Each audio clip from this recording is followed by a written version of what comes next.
It's another video from Ozzy's Robot.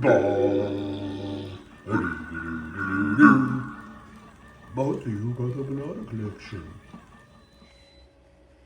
It's another Tetsujin video from Bobby's Robots. Ba-ba-doo-doo-doo. Hey there, everyone. Welcome back to another wonderful episode of the coolest toys on the internet, bar none, from your host, the robot that cares.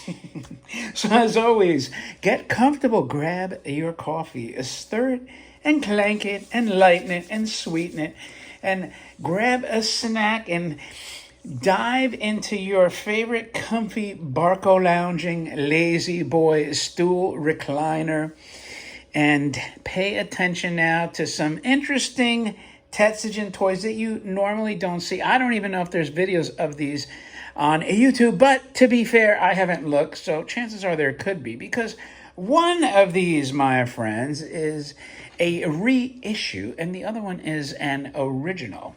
Now, before I continue, if you're comfortably ensconced, can you guess which one? Now, if you've watched my live stream, you would know, because I've premiered these on the live stream. So, I'm going to give you 5 more seconds to try to figure it out.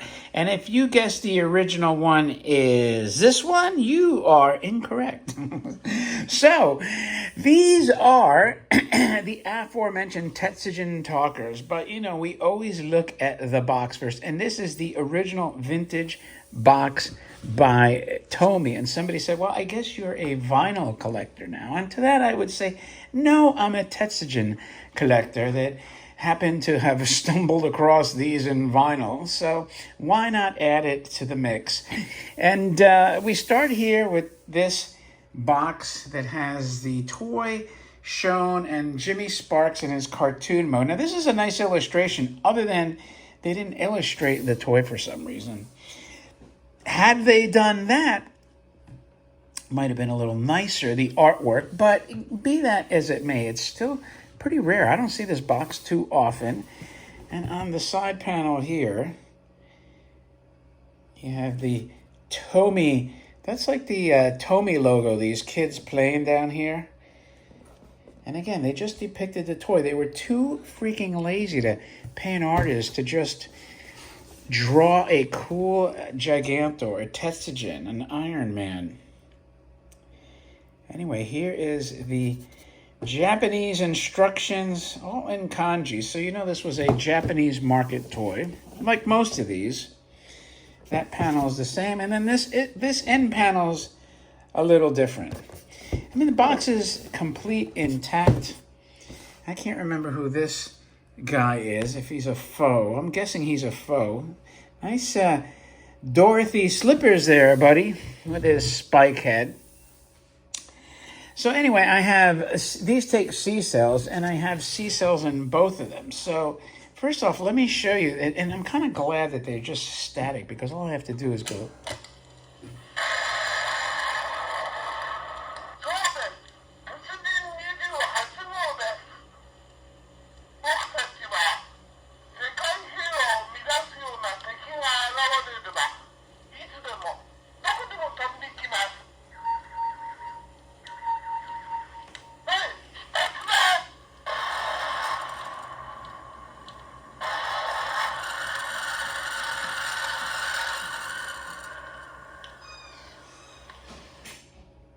That sort of sounds like me after about 8 martinis. So let's see if there's a different. That's actually a different verse. So I'm assuming this plays it at random.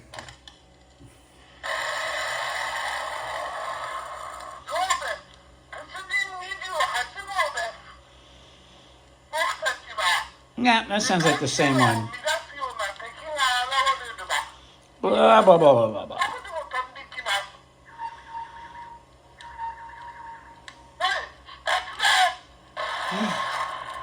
Angry.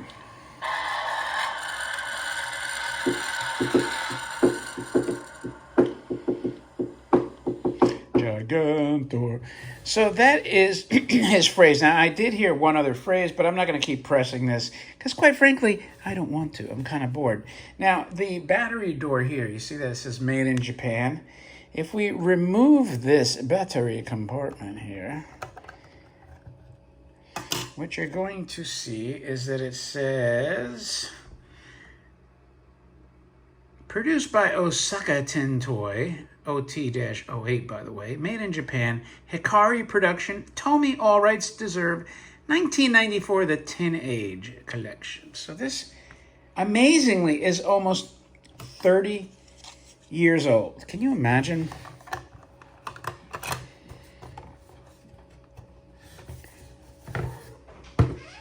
So that is the reissue.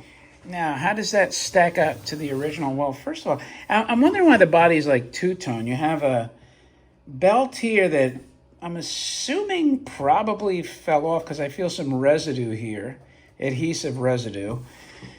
So probably had the red belt as depicted on the box, maybe with the Tetsujin 28. And maybe I'll have to come across it. And it looked like it wrapped around the whole body, too.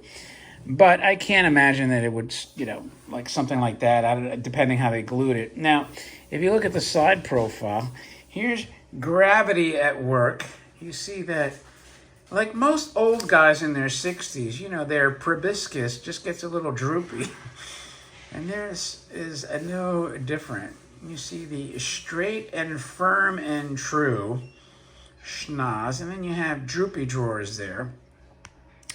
Now, what I was told was this.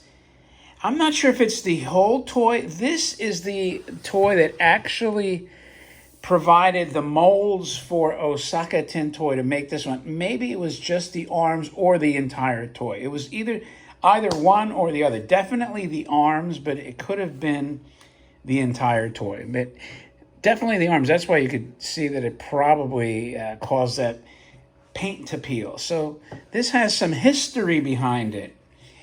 Now, I guess when you're doing plastic molds, you really don't see a lot of difference. I'm gonna kind of just spin them around here. You didn't lose much detail. So you might be saying, well, how would I tell this apart, like authenticate it, if you will? So if we remove this battery door, now, I'd like to say, let's see, there's your made in Japan here. It is a little bit crisper, the details.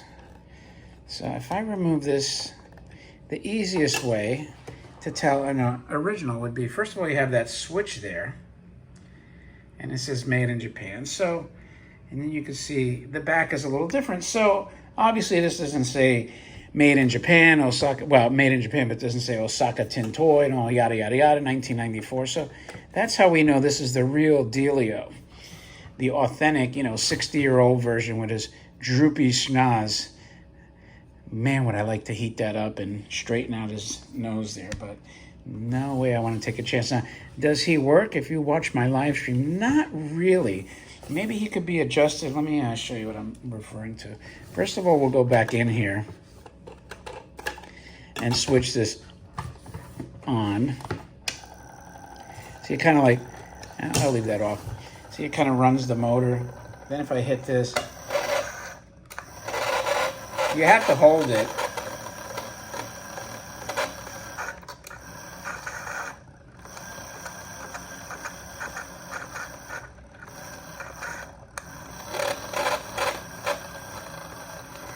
It's really dependent on how much pressure I put on the button, what you get out of it.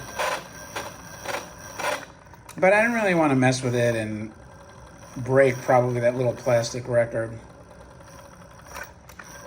I have coaxed a few little sort of intelligible phrases, but not much. But that's the issue with these toys with the little record player in there. I don't know if there's an adjustment. And if you leave this switch on, you can hear it. It's almost like a motor's running. Isn't that weird? So anyway, I'm gonna turn it off, and if he does, you can still hit the button though.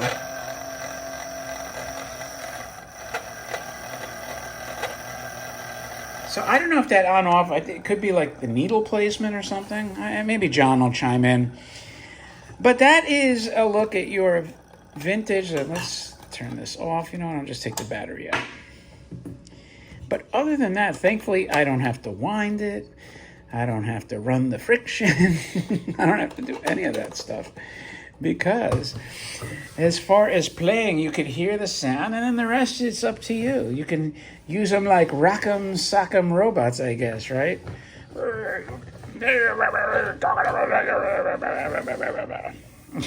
But I don't really want them to hit each other. So that is a look at your two Tetsujin talkers, a vintage and a reissues. Let me know what you think of them.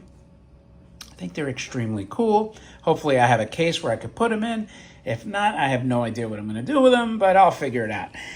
If you do like this, do me a favor and thumb up the video and leave a remark and share it on any platform, social media that might have a toy or two lurking on it. With that, thanks as always for your time. Greatly appreciated.